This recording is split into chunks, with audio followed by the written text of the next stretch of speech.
વચનામૃત પ્રથમનું 48મું વાંચી ગયા હો? આદોની વ્યાખ્યા કરીએ આપણે ડાયરેક્ટ. સંવત 1876 માઘ સુધી તેરસનું આ વચનામૃત છે. ગરડામાં દાદા ખાચરના દરબારમાં લીમડાના નીચે ફોટા ઉપર શ્રીજી મહારાજ આથમણે મુખારવિંદે સંધ્યા સમય વિરાજમાન છે. સંધ્યા થયો એટલે અંધારું હોય, મસાલો પ્રગટાવી છે. મસાલાની અંદર ભગવાનની આરતી પણ થઈ, સંધ્યા નારાયણ ધૂન થઈ વગેરે બધું થયું છે. પછી શ્રીજી મહારાજે સભા થઈ એમાં બધાને સાવધાન કર્યા છે. સાવધાન થઈને સાંભળો, તમે સાવધાન થઈ જાજો, તો પછી તમને ઊંઘ આવશે. મહારાજ કે હરિભક્ત માત્રને શ્રી નરનારાયણની મૂર્તિ કાગળમાં લખાવી દઈશું, તેની પૂજા કરજો. મૂર્તિ પૂજાની વાત છે. જાને ઘણાને શંકા થાય કે આ ચિત્રમાં શું હોય, પથ્થરમાં શું હોય, ધાતુની પૂજા લાકડા પૂજે શું થાય, આ પથ્થર પૂજે શું થાય, આવું કયો નાસ્તિકો. આવો પ્રશ્ન મહારાજ કે ન કરજો. શાસ્ત્ર ઉપર વિશ્વાસ હોય, અમારા ઉપર વિશ્વાસ હોય તો શાસ્ત્રોમાં પૂજા માટે 8 પ્રકારની મૂર્તિ કહેલી છે. કેટલી? 8 પ્રકારની મૂર્તિ કહી છે. શ્રી કૃષ્ણ ભગવાને એકાદશ સ્કંદમાં 27મા અધ્યાયમાં 12મા શ્લોકમાં ઉદ્ધવજીને 8 પ્રકારની મૂર્તિ કઈ, અને એ 8 પ્રકારની મૂર્તિ જો મારી હોય તો ભગવાન કે એની અંદર મારો ભાવ રાખીને પૂજા કરે તો એ પૂજા પ્રમાણ છે અને એની પૂજા હું સ્વીકારું છું. શૈલી દારૂમયી લૌહી લેપ્યા લેખ્યાશ્ચ સૈકતી મનોમયી મણિમયી પ્રતિમાષ્ટ વિધા સ્મૃતાઃ. શૈલી એટલે કે પથ્થરની મૂર્તિ, દારૂમયી એટલે કે લાકડાની, લોહી એટલે કે ધાતુની, લેપ્યા એટલે કે માટીની, લેખ્યા એટલે કે ચિત્રની, અને સૈકતી એટલે કે રેતીની. મનોમય મનની મૂર્તિ, મનમાં જે આપણે મૂર્તિની કલ્પના કરીને ધારીને પછી એને ધરીએ તો પણ એ એટલી જ સમાન સરખી પૂજા છે. મણિમય મણિની મૂર્તિ, 8 પ્રકારની મૂર્તિ છે. ભગવાન કે અમારી 8 પ્રકારની પ્રતિમા છે. વાસુદેવ મહાત્મ્યમાં જ્યારે પૂજા વિધિ કયો છે તેની અંદર ભગવાનની મૂર્તિ ચળ અને અચળ 2 પ્રકારની ગણાવી છે. અચલા ચલા ચેતી દ્વિધા પ્રતિમા હરેહે. ચળ અને અચળ 2 પ્રકારની પ્રતિમા છે.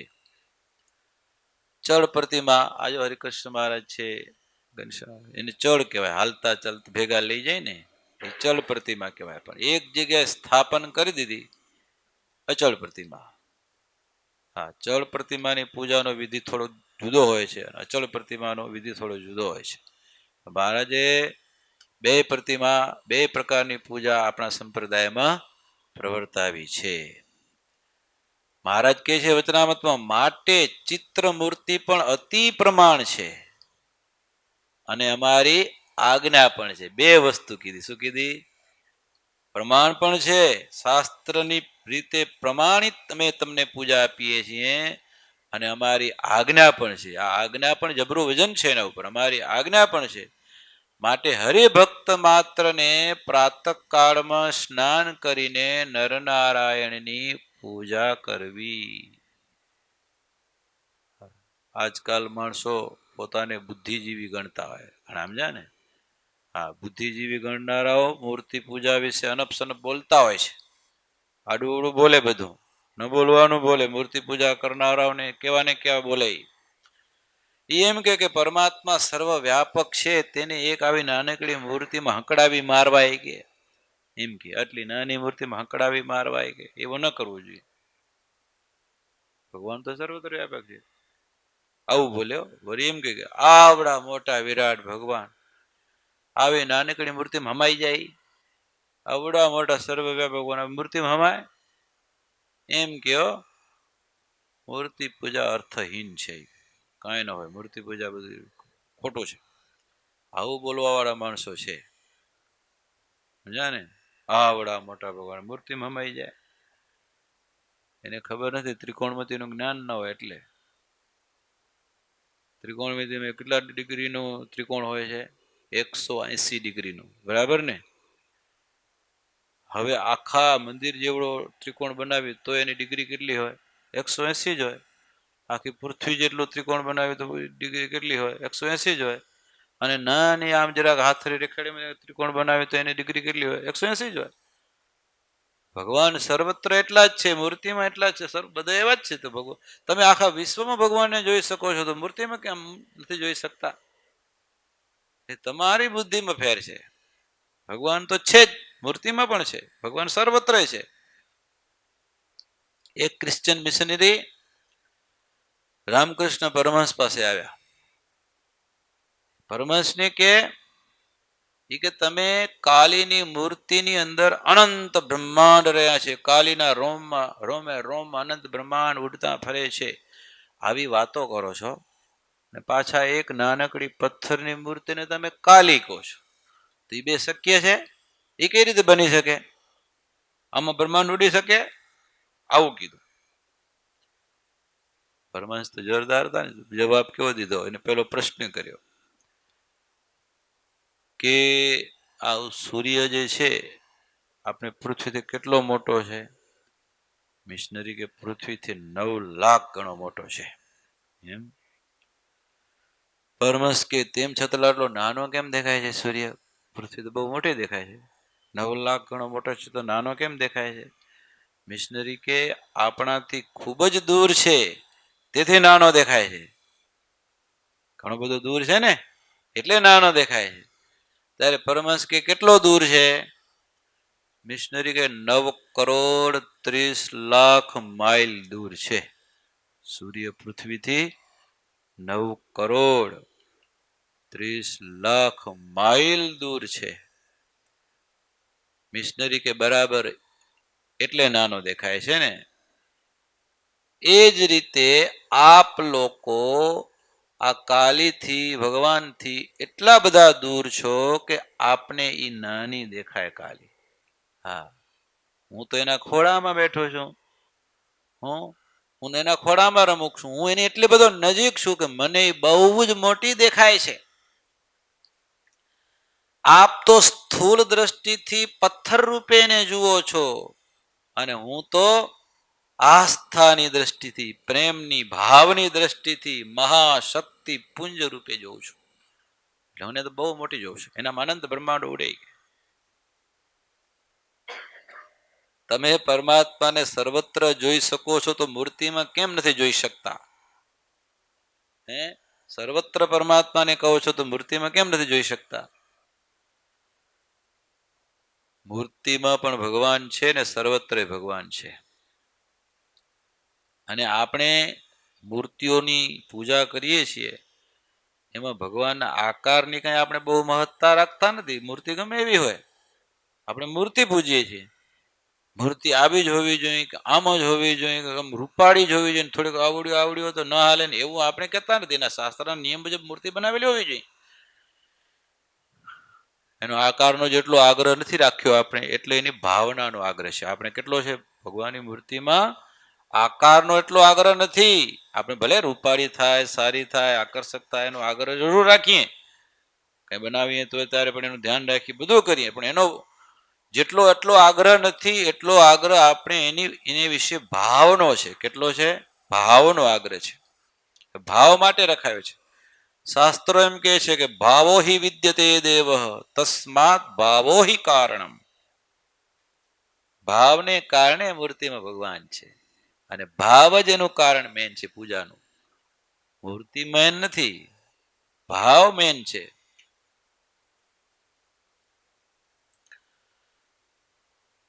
હિન્દુઓ જ ખાલી મૂર્તિ પૂજામાં માને છે એવું માનીને ક્રિશ્ચનો મુસ્લિમો કે આપણે મૂર્તિ પૂજા માનતા નથી એમ કે છે, પણ હાવ ખોટું છે, બિલકુલ ખોટું.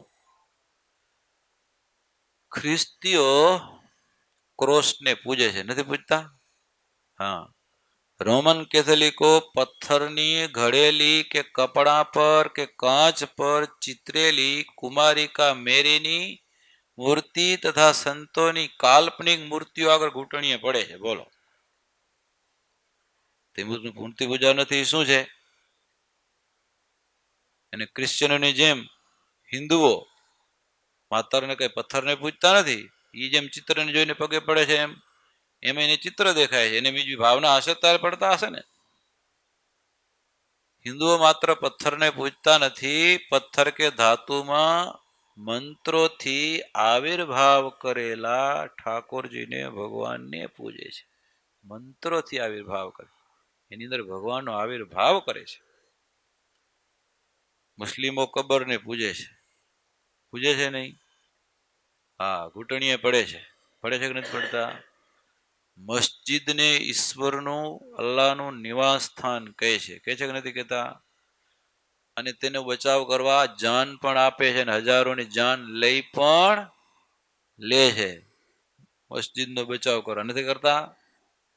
ખાલી શું ઈશ્વર અલ્લાહ ખાલી મસ્જિદમાં છે? એક તો તમે મૂર્તિ પૂજા માનતા નથી, અને મસ્જિદમાં અલ્લાહને તમે ઠરાવીને પેક કરી દો છો, એ કેમ કામ આવે? ઈશ્વરનું સ્થાન બધા સર્વત્ર છે, તો આ ખાલી મસ્જિદમાં અલ્લાહને માનીને એની અંદર ઠરાવીને એના માટે જાન દઈ દેવા સુધીની તૈયારી, અનંતના જાન લઈ લેવાની તૈયારી છે, તો એ બીજું મૂર્તિ પૂજા નથી તો શું છે? અને કાબાના પથ્થર જે છે એની યાત્રાનું બાધા રાખે છે, હજની યાત્રા, અને જીવનમાં એકવાર થઈ જાય તો ધન્ય ધન્ય માને છે, તો એ મૂર્તિ પૂજા નથી તો શું છે? અને કહે છે કે અમે મૂર્તિ નથી માનતા. જ્યારે શપથ લે છે ત્યારે ક્રિશ્ચનો બાઇબલ ઉપર હાથ મૂકે છે, મુસ્લિમો કુરાન ઉપર હાથ મૂકે છે. આપણે ખાલી ગીતા ઉપર હાથ મૂકીને શપથ લઈએ છીએ કે ભગવાનની મૂર્તિના સોગંદ લઈને શપથ લઈએ છીએ, તો એ નથી કરતા, એવું જ કરે છે. આસ્થા વિના માણસ જીવી શકતો જ નથી. માણસને ક્યાંક ને ક્યાંક આસ્થા, અને મૂર્તિ પૂજામાં દુનિયામાં કોઈ મૂર્તિ પૂજા વાળો નથી એવો તો કોઈ કહેવાય જ ના. ઈશ્વર સર્વત્ર તો છે, એક સ્થાનમાં કલ્પનાની જરૂર શું છે? તમે જો તો મસ્જિદ બાંધવાની, ચર્ચ બાંધવાની શું જરૂર છે? આપણે તો માનીએ છીએ એટલે બાંધીએ છીએ મંદિર. એ તો માનતા જ નથી મૂર્તિને, કલ્પના જ નથી એની, તો પછી શાનની શું જરૂર છે? માટે તો મોઢેથી બોલવાનું છે કે અમે મૂર્તિ પૂજા માનતા નથી, બાકી બધા માને છે અને એના વિના હાલતું પણ નથી. વેટિકન સિટીમાં સેન્ટ પીટર્સ બઝેલિકામાં મધર મેરીની મૂર્તિ છે. ખ્રિસ્તીઓએ એના ચરણ સ્પર્શ કરીને મૂર્તિના ચરણ ઘસી નાખ્યા છે. આપણે કેમ પંઢરપુરમાં પંઢરીનાથના ચરણ ઘસાઈ ગયા છે, માણસ વાળી આવીને મેરીની મૂર્તિને ચરણ ઘસી નાખ્યા છે. એ મૂર્તિ પૂજા આસ્થાની તો શું છે ક્રિશ્ચનોનું, કે મૂર્તિ પૂજા માનતા નથી. પોર્ટુગલમાં ફાતિમામાં એક ઓરડીમાં મેરીની મૂર્તિ છે. ક્રિશ્ચનો તેની આગળ મીણબત્તીઓ કરવાની બાધાને માનતા રાખે છે, એનાથી એને ફાયદો થાય, બાધા રાખે. મોટી સંખ્યામાં યાત્રાળુઓ તો યાત્રા કરવા આવે છે. અરે કોઈ તો એવી બાધા રાખે છે કે ઢસડાતા ઢસડાતા મેરીના દર્શન કરવા જાવ,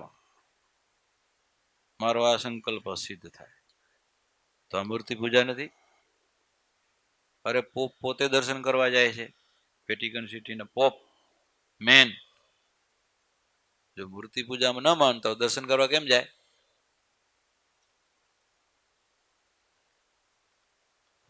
લિસ્બનમાં પણ મધર મેરીની મૂર્તિ છે. બધા મીણબત્તી કરે છે, દંડવત કરે છે જઈને ત્યાં, અને પોપ ખુદ પેના દર્શને આવે છે. આ મૂર્તિ પૂજા નથી તો શું છે? આપણે ખાલી કે છે હિન્દુઓ મૂર્તિ પૂજે છે ને આવા છે તેવા છે. હે મુસ્લિમો જ્યાં પણ બેસીને નમાજ પઢે, ગમે ત્યાં રસ્તામાં બેસી જાય છે, નિયમ ઢંગધડા વિના. નમાજ પઢે છે ત્યારે અંતરના એના મનમાં શું હોય છે? કાબાની પથ્થર જે છે એના નજરમાં હોય છે. એ પશ્ચિમ દિશામાં છે તો પશ્ચિમ દિશામાં તરફ બેસે છે. એની ભાવના છે કે એ તરફ અલ્લાહ છે, ત્યાં છે. એ મૂર્તિ પૂજા નથી. એટલે મૂર્તિ પૂજા વિના કોઈ રહી શકે જ નહીં.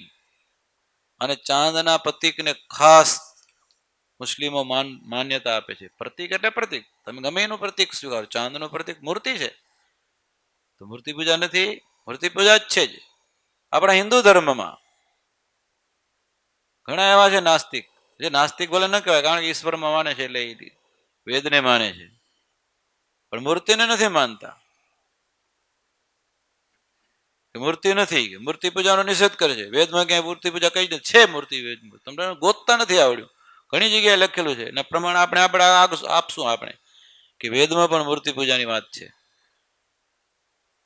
પણ વેદમાં મૂર્તિ પૂજા નથી એટલે મૂર્તિ પૂજા પાછળ થાય છે એટલે એનું ખંડન કરે. એવા ઘણા થઈ ગયા મોટા મોટા. એમ નામ લેવાની કોઈ જરૂર નહીં. પણ એ શું કરે છે? મંદિર પણ બાંધે છે, તામ્રના પત્ર ઉપર ઓમનું ચિત્ર દોરાવી એને પધરાવે છે, એને નમસ્કાર પણ કરે છે. એ મૂર્તિ પૂજા નથી. તમે આવી રીતની મૂર્તિ બનાવો કે ઓમકારની કરો, ચિત્ર કરો, કાંઈ પણ કરો, મૂર્તિ તો છે જ. એટલે મૂર્તિ પૂજાનો નિષેધ બિલકુલ ખોટો છે. આપણે જે કાંઈ પણ પૂજીએ છીએ ધાતુની કે ચિત્રની કે એવી મૂર્તિને, લાકડાની મૂર્તિ નથી પૂજતા. આપણે તો અંદર ભાવ, ઠાકોરના ભાવને પૂજીએ છીએ. મંત્રોથી આવિર્ભાવ કરેલા પરમાત્માને પૂજીએ છીએ. આપણે ભાવને પૂજીએ છીએ. 48ના વચનામતમાં મહારાજ મૂર્તિ પૂજાની આજ્ઞા કરી છે. મહારાજ કે અમે આ તમને નરનાળની મૂર્તિ આપી છે, એની પૂજા કરજો, અમારી આજ્ઞા છે. પ્રથમના 68ના વચનામતમાં મહારાજ કહે છે, પરમેશ્વરે પોતાની આજ્ઞાએ કરીને જે મૂર્તિ પૂજવા આપી હોય તે મૂર્તિ અષ્ટ પ્રકારની કઈ છે, તેમાં પોતે સાક્ષાત પ્રવેશ કરીને વિરાજમાન રહે છે. તે મૂર્તિને જે ભગવાનનો ભક્ત પૂજતો હોય ત્યારે જેમ પ્રત્યક્ષ ભગવાન વિરાજતા હોય અને તેની મર્યાદા રાખે તેમ મૂર્તિની પણ રાખવી જોઈએ. જેવા પ્રગટ બેઠા હોય જે મર્યાદા રાખે એમ મૂર્તિની પણ રાખવી જોઈએ. એમ જ સંતના હૃદયમાં પણ ભગવાન રહેલા છે, ભગવાનની મૂર્તિ રહેલી છે, તો સંતની પણ એવી ને એવી મર્યાદા રાખવી જોઈએ. એ તો ભક્ત રાખતો નથી, અને મૂર્તિને તો ચિત્રામણી અને પાષાણી જાણે છે, અને સંતને તો બીજા માણસ જેવા જાણે છે. પણ ભગવાને શ્રીમુખે કહ્યું છે કે મારી અષ્ટ પ્રકારની જે પ્રતિમા તથા સંત તેને વિશે હું અખંડ નિવાસ કરીને રહું છું. ભગવાને મૂર્તિ ગણાવીને કીધું આ બધામાં હું રહું છું, અને બધામાં રહીને હું પૂજા અને અંગીકાર કરું છું. ભગવાન અંગીકાર પોતે બોલે છે, હું અંગીકાર કરું છું. 48ના 10મા વચનામૃત મહારાજ કે જ્યારે એવા સાધુ પણ ન હોય જ્યારે, ત્યારે તો ભગવાનની પ્રતિમાને વિશે દ્રઢ પ્રતીતિ રાખવી ને સ્વધર્મમાં રહીને ભક્તિ કરવી, તે થકી પણ જીવનું કલ્યાણ થાય છે. આ પ્રતિમા પૂજવાથી જીવનું કલ્યાણ થાય છે. કોણ કે જીવનું કલ્યાણ ન થાય મૂર્તિ પૂજવાથી? આપણે ઘણા બધા દ્રષ્ટાંત જોશું કે પૂજા કરવાથી શું ને શું, કેટલાને ફાયદો થયો અને કેટલાને, જોકે આપણે બધાને અનુભવ છે, પણ છતાંય પણ સત્સંગમાં ઘણા બધા એવા ઇતિહાસો છે. પ્રથમના 42ના વચનામત પણ મહારાજ સર્વે વેદાંતિના આચાર્ય જે શંકરાચાર્ય તેણે તો પોતાના શિષ્યોને દંડ કમંડલ ધારણ કરાવ્યા અને એમ કહ્યું જે વિષ્ણુનું પૂજન કરજો. બરાબર ને? ભગવદ્ ગીતા અને વિષ્ણુ સહસ્ત્રનામનો પાઠ કરવો અને વિષ્ણુનું પૂજન કરવું, એને પણ પૂજા કરવાનું કીધું છે. મૂર્તિ પૂજા વિના અધ્યાત્મ સાધના સિદ્ધ જ ન થાય. એને તમારી સામે કંઈક આલંબન ખપે ને ખપે. મૂર્તિનો નિષેધ કરનારા પણ આપણે જેમ આગળ જોયું ક્રિશ્ચનો, મુસ્લિમો, એને પણ કંઈક કરે જ છે, એ રહેતા નથી, એ રહી શકાય એમ નથી. એ મૂર્તિ પૂજા કરતા જ હોય છે. એનો માનવનો સહજ સ્વભાવ છે, મૂર્તિ વિના ચાલે જ નહીં એને. હા, આપણે ઉભા ભગવાનને પૂજે તો એ આડા હુતાઓને પૂજે છે. આપણે મૂર્તિ ઉભી ની પૂજીએ, એ હુતા કબરમાં જઈને પૂજે. પૂજા તો કરે જ છે, રહેતા નથી અને રહી એ ગાયમાં નથી, ખાલી ના પાડે છે. એટલે મૂર્તિ પૂજાને કોઈ રીતે નિષેધ કરી શકાય એમ નથી. મહારાજ વડતાલના આત્મા વચનામૃતમાં કહે છે, દેવને પૂજવાને તત્પર થાય તે દેવ સરખો પવિત્ર થઈને જો દેવની પૂજા કરે ત્યારે તેની દેવ પૂજા અંગીકાર કરે છે. આપણે પૂજા કરવા બેઠા એવા પવિત્ર થાય તો દેવ પૂજા અંગીકાર કરે છે. તો કરે જ છે મૂર્તિની પૂજા અંગીકાર ભગવાન. ભગવાન મૂર્તિમાં રહીને પોતાના ભક્તની પૂજાને સ્વીકારે છે. એ પૂજા બહાર કરે તોય ભલે ને મનમાં કરે તોય ભલે. માનસી પૂજા પણ એટલી જ પ્રમાણ છે, બાહ્ય પૂજા અને માનસી પૂજા. આપણે જાદવજી વિપરણ ઉપલેટા વાળાને વાત કરી હતી. હા, માનસી પૂજા મહારાજને દૂધ પીવડાવીને પછી પાણી ચડું નતા કરાવતા, તો મહારાજે સપનામાં ઓલ્યાને લાલાબા ભગતને કીધું, તમારા ચેલા કે મને દૂધ તો પીવડાવે પણ ચડું નથી કરાવતા. ત્યારે જાદવજી વિપ્રને લાલા ભાઈએ કીધું, એટલે ભૂદેવ તમે રાત્રે ભગવાને માનસીમાં દૂધ ધોડાવો છો? તો હા. પછી ચડું કરાવો છો? તો ના, ભૂલાઈ જાય, ઊંઘ આવી જાય. આજે મહારાજ કહેતા હતા કે ચડું નથી કરાવતા, ઓઢે મોઢે મારે સુઈ જવું પડે છે. શું કે મૂર્તિ માનસી પૂજામાં ભગવાન પ્રગટ જમે છે. આ દાખલા છે, લ્યો. ખોટું નથી. મૂર્તિ પૂજા ભગવાનને પહોંચે છે, માનસી પૂજા પણ ભગવાનને પહોંચે છે. ભગવાન એના ભક્તના મનોરથ પરિપૂર્ણ કરે છે પૂજાથી. પૂજા કરવાની રીત મારે સાળંગપુરના ત્રીજામાં સમજાવી છે. એ પ્રમાણે પૂજા થવી જોઈએ. ખાલી મન ક્યાંય પડ્યું હોય, આપણે ક્યાંય પડ્યા હોય ને ઠેકાણા હોય ને પૂજા કરીએ, આ ઠાકોરજીની પૂજા કરીએ તો ભગવાનને ન પહોંચે. ભાવ ન હોય તો શું થાય? ખાલી તમે માનો કે હું ધરી દીધું થાળ, મૂકી દીધો આગળ, જે આવ્યું પેઠ ઉતારી દીધી, તો એ પૂજા નથી. અંદરથી પ્રેમ હોવો જોઈએ, એમ થવું જોઈએ ભગવાનને હું ધરું છું, ભગવાન જમશે. ત્રીજા વચનામૃતમાં સાળંગપુરના મારે શું કહે છે, જો ભગવાનને વિશે પ્રેમે કરીને અતિ રોમાંચિત ગાત્ર થઈને ગદગદ કંઠ થઈને જો ભગવાનની પ્રત્યક્ષ પૂજા કરે છે અથવા એવી જ રીતે ભગવાનની માનસી પૂજા કરે છે તો બે શ્રેષ્ઠ છે. અને પ્રેમે કરીને રોમાંચિત ગાત્ર ને ગદગદ કંઠ થયા વિના કેવળ શુષ્ક મને કરીને એ પ્રત્યક્ષ ભગવાનની પૂજા કરે તોય ન્યૂન છે અને માનસી પૂજા કરે તોય ન્યૂન છે. બંને પ્રકારની પૂજા પ્રેમ મગન થઈને રોમાંચિત ગાત્ર થઈને કરો તો એ સાચી પૂજા છે, પહોંચે છે. મૂર્તિ પૂજા સાચી છે, ભગવાન એનાથી રાજી પણ થાય છે.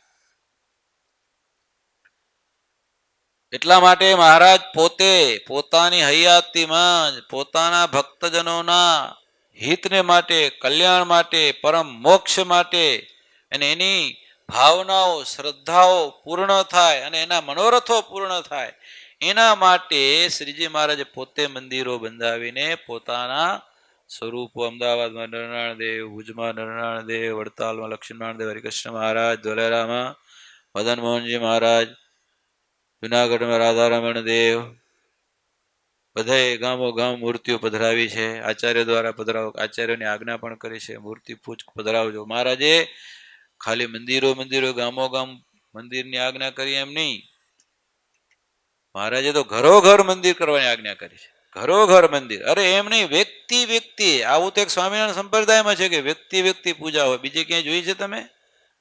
વ્યક્તિએ મંદિર, બોલો, વ્યક્તિએ પૂજા. દરેક વ્યક્તિ પોતાની મૂર્તિ રાખે અને એની પૂજા કરે. શિક્ષાપત્રીમાં 51મા શ્લોકથી મહારાજે પૂજાની આજ્ઞા કરી દીધી કે સવારે ઉઠીને નાહી ધોઈને પૂજા કરવી. હા, પૂજાની રીત પણ શીખાડી છે. એટલા માટે મૂર્તિ પૂજા ભાવથી કરવાની છે. એ પથ્થરની પૂજા નથી, ધાતુની પૂજા નથી. એ તો ઠાકોરજી અંદર પ્રત્યક્ષ વિરાજે છે એવા ભાવની પૂજા છે, તો જ મૂર્તિ પૂજા ફળે છે. મેમકાના રામજી શેઠ, એની ભાણી દિવાળી, એટલે કે એને બેનની દીકરી ભાણી થાય ને, હા, બેન સાંબાઈ, અને લગભગ ધંધો ધાંગધ્રા પરણાવી, જૈન છે. મામાને ઘરે આવી હોય એટલે એ ભાણી દિવાળી અને પોતાના દીકરાની દીકરી સાંકળી બંને જણી બાપ સ્વામિનારાયણ સત્સંગી છે એટલે મૂળી મંદિરે દર્શન કરવા આવે છે. બે ને પરણાવી પાછી જૈનમાં જ છે, જૈન ધર્મમાં જ છે, પણ એક સત્સંગીના નાતે ખાલી મૂળી મંદિરમાં એ બંને જણી દિવાળીને સાંકળી બંને દર્શન કરવા આવી મૂળી મંદિરમાં દર્શન કરે છે. ભગવાનના જાળી આગળ ઉભી ઉભી શું વાતો કરે છે કે આ ભગવાન રાધા કૃષ્ણ દેવ, આ હરિકૃષ્ણ મહારાજ, આ તો ધાતુની મૂર્તિ છે અને પથ્થરની મૂર્તિ છે, એ શું આપણું કલ્યાણ કરે?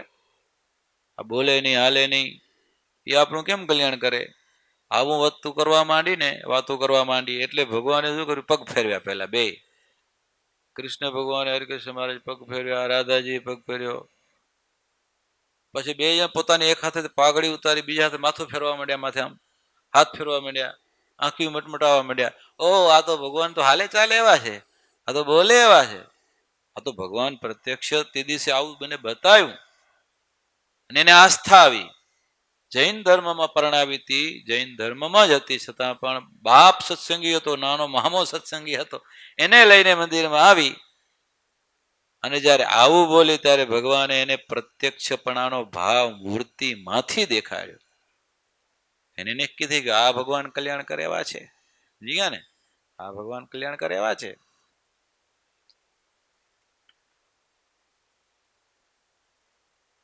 મૂર્તિ પૂજા એ સત્ય જ છે, વિશ્વાસ હોવો જોઈએ. આ તો ભગવાને વિશ્વાસ દેખાડો આવું કર્યું, પણ ન હોય તોય પણ આપણે ભાવ, જો વિશ્વાસ, ભાવ જ ફળે છે. આમાં ભાવ જ મહાન મહત્વનો છે. પૂજામાં એટલી દ્રઢતા હોવી જોઈએ કે પૂજા વિના આમ ન જ કરું, હવારે પૂજા ન થાય તો અન્ન જળ મોઢામાં ન લઉં, આવી દ્રઢ ભાવના હોય તો ભગવાન પ્રગટ થાય જ છે. કાશીદાસ બચાસણના વેપાર ધંધો કરતા હતા તમાકુનો, તમાકુના વેપારમાં ક્યાંક વળી ક્યાંક લેણ દેણમાં ક્યાંક થોડુંક કંઈક તકલીફ થઈ, કંઈક ખોટ આવી તો પછી લેણદારે ફરિયાદ કરી કોર્ટમાં કે મારા રૂપિયા ડૂબાવ્યા છે, કાશીદાસે દીધા નથી. કોર્ટમાં કેસ ચાલ્યો, કેસમાં સજા થઈ જેલની. હવે જેલમાં જવાનું થાય, કાશીદાસ વિચાર કરે છે જેલમાં મારે તો નાહી ધોઈને પૂજા પાઠ કરવું નહીં, ત્યાં સુધી તો ખાવું નહીં, જેલમાં આવું કોણ દેશે કરવા? પણ હવે ચિંતા તો થઈ, પણ જેલ થઈ છે એ થઈ છે અને જવું પડે એ જવું પડે એમ છે તો જ્યાં. પણ સવાર થયો પણ નાયા ધોયા નથી એટલે ખવાય પીવાય ને જમવાનું લાવ્યા, પણ નાવા ધોવા મળે પછી પૂજા કરું પછી ખવાય, ત્યાં સુધી મારાથી ખવાય નહીં. 4 દી નીકળી ગયા, પછી તો જેલ વાળાઓને એમ થયું કે અમારો એને મરી જશે, કે ખાતો નથી ને પીતો નથી, એ કે મને નાવા ખપે પેલું. બધા જણાએ 2-3 પોલીસો ભેગા થઈ અને લઈ ગયા એને વાત્રક નદીમાં સ્નાન કરાવવા માટે. સમજી ગયા ને? સ્નાન કરાવવા ગયા વાત્રક નદીમાં.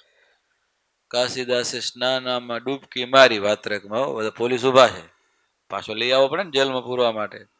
ડૂબકી મારી મારી પાછા નીકળ્યા નહીં. ઓલા ઘણી વાર રાહ જોઈ, નદીમાં શું તણાઈ ગયો, પછી તો આગળ ગયા, ગોતવા ગયા, ઓય ગયા કે ક્યાંય ગયો ગોતું, પણ ક્યાંય મળ્યો, પાણીમાં પોતે પડ્યા અંદર, પણ ક્યાંય હાથમાં કાશીદાસ આવ્યા નહીં. પછી આવીને અહીંયા એના ઉપરીને વાત કરી, કોર્ટમાં જઈને વાત કરી કે આમ થયું, કેસ કાઢીને ફરક ખતમ, વાત પૂરી, કાશીદાસ ગયા, હવે વાત પૂરી થઈ ગઈ.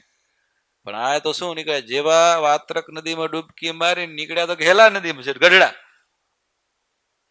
અને ત્યાં ભીને કપડે મહારાજ પાસે ગયા અને મહારાજને દંડવત કર્યા. મહારાજ પાસે એને રાખ્યા 6 મહિના સુધી, ગઢડા મહારાજની પાસે રહ્યા. અને હોળીનો સમય આવ્યો, એના મા બાપ દર્શને આવે ને ત્યાં કાશીદાસને જોયા, રાજી થઈ ગયા. અમને તેમ કે કાશીદાસ ગયો, આ તો અહીંયા હાજર, રાજી થયા, બહુ મા બાપ રાજી થયા. પછી સમયો પૂરો થયો, મહારાજ કે હવે લઈ જાઓ કાશીદાસ તમારે ભેગા.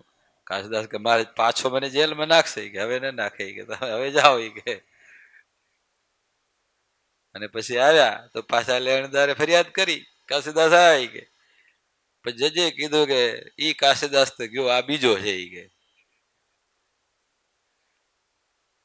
આ બીજો કાશીદાસ. સ્વામિનારાયણ ભગવાને એની રક્ષા કરી છે, આવો ભગત છે, એ ભગત કોઈનું દબાવે નહીં, એટલો અમને વિશ્વાસ રાખવો પડે ને. તારી વાત ખોટી છે એમ કરી કેસ ઉડાડી દીધો પાછો. કાશીદાસ ની રક્ષા કેમ થઈ? મૂર્તિ પૂજા, પૂજાનો નિયમ, એટલા માટે એની રક્ષા થઈ. અભયસિંહ, આપણે તો અભયસિંહ નું ધ્યાન 3 પોર નું એટલે કેટલા 6 કલાકનું ધ્યાન, 11 વાગ્યા સુધી ધ્યાન કરે. સવારે 5 વાગે બેસી જાય ને 11 વાગ્યા સુધી એની પૂજા હાલે. ગમે એવું વ્યવહારનું કામ હોય તો એને કહી દીધેલા નોકરોને, નીચે સેવકોને, પટાવાળાઓને, મને કોઈએ ડગાવવાનું બોલાવવાનું નહીં, પૂછવાનું નહીં, કરોડોનું નુકસાન થતું થવા દેવાનું. હે, આવો એનો નિયમ હતો. મૂર્તિ પૂજામાં આસ્થા કઈ એને સુખ નહીં આવતું હોય ન, કોઈ એમને કોઈ એટલી વાર બેસી શકે? અને જેને મૂર્તિ પૂજા માનતો જ ન હોય, પૂજા કરતો જ ન હોય, ધ્યાન કરતો જ ન હોય, એને તમે બેહાડો બેસી શકે? એને બેઠા બેઠો કીડ્યું જડે, સીધું ઉઠીને ભાગે સીધો. એ તો હવે એના ભાયાત કલાભાઈ ફરિયાદ કરી, ઈર્ષાને ભરસાતો, ઈર્ષાવશ, કે મારી જમીન દબાવી છે, અમારી જમીન દબાવી છે. અને કેસ કોર્ટમાં આલ્યો, દોડ્યો જ હતો. રાજકોટમાં કહ્યું, દોડિયા કીધું હું સ્થળ ઉપર આવીને એનો નિકાલ કરીશ એમ, તમારા ગામમાં આવીને. પછી જયારે એ ગામમાં જજ આવ્યો ને ત્યારે કીધું સવારે 9 વાગે બંને પાર્ટીએ કોર્ટમાં હાજર થવાનું, કેસ ચાલશે એમ. ને બીજે દિવસે એને ખબર હતી 9 વાગ્યાનો ટાઈમ ઓને લેવડાવી તો અમે કલાભાઈ, કારણ કે ખબર હતી કે 11 વાગ્યા પહેલા અભયસિંહ બારે નીકળે નહીં, અને જજને હું ધુવડું ઉપડાવીને મારા ફેવરમાં હું કેસ કરાવી લઈશ. અને એને ફાઇનલ ખબર જ હતી કે આમ જ થશે. અને સવારે 9 વાગ્યા અને કેસ હાથમાં લીધો જજે અને જાહેરાત કરી, અભયસિંહ હાજર નહીં, કલાભાઈ હાજર. અને કલાભાઈ જજને શું કીધું? એ તો મહાઘમંડી છે, ઘમંડી કે અમારું તો ના માને, આ ઘર આ ગામમાં કોઈનું ના માને, તમારો અમે તમે જજ છો, તમારું તમારી એની કોઈ ગણતરી નહીં, તમારું ના માને. જજ તો ખીજાય ને, મોસલ મોકલ્યું 100 રૂપિયાનું. તે દિવસે 100 રૂપિયાનું મોસલ એટલે જબરું કહેવાય, મોટો દંડ, વોરંટ કહીએ ને અત્યારે આપણે, મોસલ મોકલ્યું 100 રૂપિયાનું. નીચે બધા જોઈને આશ્ચર્ય થયું, આવડું બધું. પણ હવે શું ઉપરથી ના છે ને કે મને ડગાવવાનો નહીં, ગમે એટલું નુકસાન થાય તો પૂજામાં મને બોલવાનું નહીં. 100 રૂપિયાનું મોસલ ભરી દીધું, શું થાય, ભરી દીધું 100 રૂપિયાનું મોસલ. હાલે ગયા, કલાક રહીને ફરી આવ્યું, બીજું 200 નું ડબલ આવ્યું, એ ભરી દીધું. 11 વાગ્યા ને ત્યાં ત્રીજું મોસલ આવ્યું, અને આ પૂજામાં ઉઠ્યા ને ખબર પડી કે આ દશા થઈ છે, કેસ ચાલ્યો છે. ને આવી રીતે હાજરી મારી નથી. ઈની પૂજાના વેશમાં ધોતિયું ને સાલમાં ભાગ્યા અભયસિંહ, માથે પાઘડીની દરબાર છે, ગામમાં બારે નીકળે નહીં પાઘડી વિના, એવો રિવાજ થઈ જાય. હવે તો બધું ગમે એમ હાલે. એમને પૂજાના કપડે દોડ્યા સીધા કોર્ટમાં જઈને જજ આગળ હાજર ઉભા જ થઈ રહ્યા સીધા. જજ તો હવે આ પૂજાના કપડામાં ઓલિયો કોઈ આવ્યો છે, ઉભા થઈને નમસ્કાર કર્યા છે. પછી કીધું કોણ? અભયસિંહ. ઓ, પછી ખબર પડી કે આ તો અભયસિંહ છે. પણ કેમ તમે એ કે આવી રીતે આમ કે બે મોસલ મોકલ્યા તોય તમે હાજર ન થયા? પછી કીધું સાહેબ મારો નિયમ છે, હું પૂજામાં બેસું ત્યારે ગમે એવી પરિસ્થિતિ દુનિયાની સર્જાય, મને કોઈને ડગાવવાનો બોલાવવાનો નહીં. હું ભગવાનની આરાધનામાં હોઉં છું, પરમેશ્વરની ભક્તિ કરું છું, ત્યારે ભગવાનમાં હું ડૂબી જાઉં છું. પછી મને કોઈને બોલાવવાનું નહીં, ના પાડી છે. એટલે મારા માણસોએ તમારું મોસલ આવી રીતે ભરી દીધેલું છે, પણ મને ખબર પડી એટલે હું તરત જ આવ્યો છું. પછી કેસની પૂછ્યું જમીન, કોઈ મને તો કઈ, મેં કોઈનું કઈ દબાવી નથી. અને ઓને જજને એમ થયું આવો ઓલિયો કોઈની જમીન પર જે ભગવાનમાં ડૂબેલો હોય એ આ જમીનના ટુકડાની વાહે પડે કોઈ? કેસ પેલે લખી નાખ્યો હતો, જજમેન્ટ લખીને રેડી કરીને ડિક્લેર કરવાની ત્યારે તેને અભેસી પહોંચ્યા હતા. પાના બધા ફાડી નાખ્યા જજમેન્ટના લખેલા, નવો જજમેન્ટ લખ્યો ને અભેસીના ફેવરમાં લખ્યો. કલાભાઈ નું કઈ હાલ્યું નહીં. પૂજા, આ પૂજાનો પ્રતાપ છે ભાઈ. પૂજામાં ભગવાન કઈ હોતા નથી, એમાં કઈ સુખ આવતું હશે ત્યારે એમને એમની કર્યું હોય ને કઈ તો.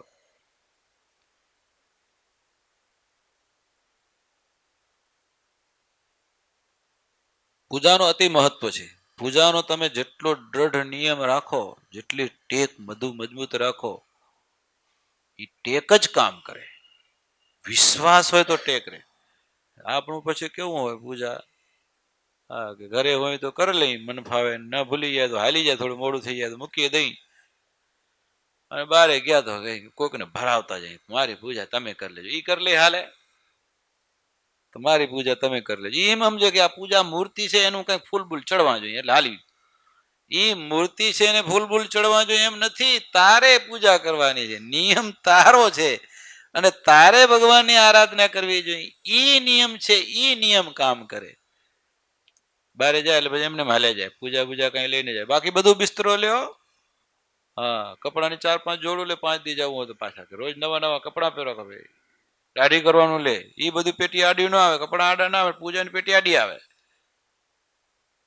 અને એને મૂકી જાય, કોકને ભરાવી જાય. તો ઈ પૂજા નથી, અને એનાથી ભગવાન કઈ રાજી થતા નથી. પૂજા કેવી જોઈએ? નિયમ કે સવારે ઉઠ્યા પછી નાઈ ધોઈને પૂજા કર્યા સિવાય મોઢામાં અન્ન જળ ક્યારે પણ મૂકવું નહીં. જોબન પગી એક દિવસનો મહા લૂંટારો, ધોળે દિવસે માણસોને લૂંટે ને મારી નાખે, હત્યા કરે, એવો પાપી. પણ સત્સંગી થયો એટલે કેવો સત્સંગી! કેટલી એની ટેક! અને જોબન પગીની એક ટેક હતી, સવારે ઉઠી નાઈ ધોઈ પૂજા પાઠ કર્યા સિવાય મોઢામાં અન્ન જળ મૂકવું નહીં. હવે એક વખત અને અચાનક કામ આવ્યું એટલે પેટલાદ ગયા. એને એમ કે સાંજે હું પાછો આવી જઈશ.